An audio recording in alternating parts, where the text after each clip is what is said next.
लंकादी श्रावणाचा बळ आपल्या कर्मी झाला आणि ज्यानं माझ्या भावाचा शेवट केलाय त्याचा मला शेवट करायचा आहे. लंकादी श्रावणाच्या वधासाठी राम दोषी नव्हे. कारण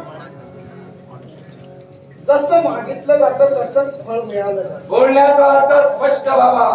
ईश्वा वाढवून बोलण्याचा प्रयत्न करू नका. ईश्वाकू कुळाचं हा अर्थात त्याच ईश्वाकू कुळात राजा अनरण्यांचा अनन्वित छळ लंकादी श्रावणाने केला आणि अखेरीस मृत्युमुखी पाडलं. ते भाव प्राणोत्क्रमण होताना त्यांच्या मुखातील शब्द होते, चार ती माझा अनन्वित छळ करून मला मारलंस, अर्थात तुला सुद्धा माझ्याच कुळात जन्माला युवक तुझा मृत्यू आणेल. म्हणजे तुमच्या अगोदरच्या कुळातील म्हणजे तुमच्या अगोदरच्या पिढीतील ब्रह्मदेवापासून 13वा जन्माला आला तोच राजा ना अनरण्य. म्हणजे इथं या विश्वाच्या ठिकाणी तुम्ही तुमच्या किती पिढ्या सांगता आणि नेमक्या किती आहेत या तुम्हाला माहित आहे.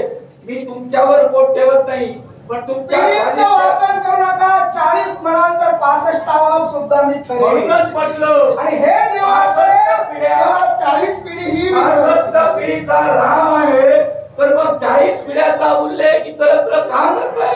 हे शतानं आमच्या पिढीचं सोडा, तुमची पिढी पुढे चालायला हवी असेल तर चला राम सैन्याला. आमची पिढी तुमच्यामुळे पीडित झाली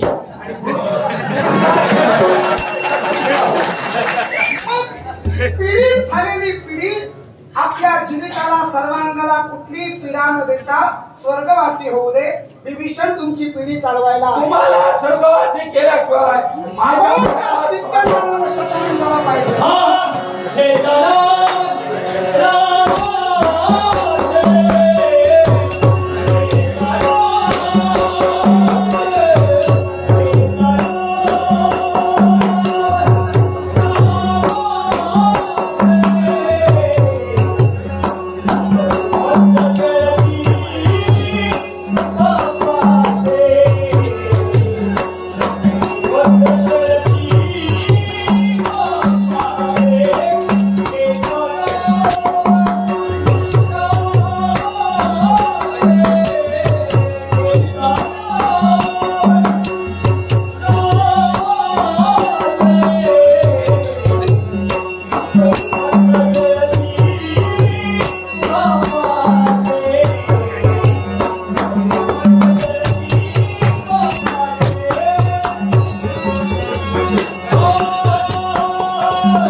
प्रतीक्षा करावी.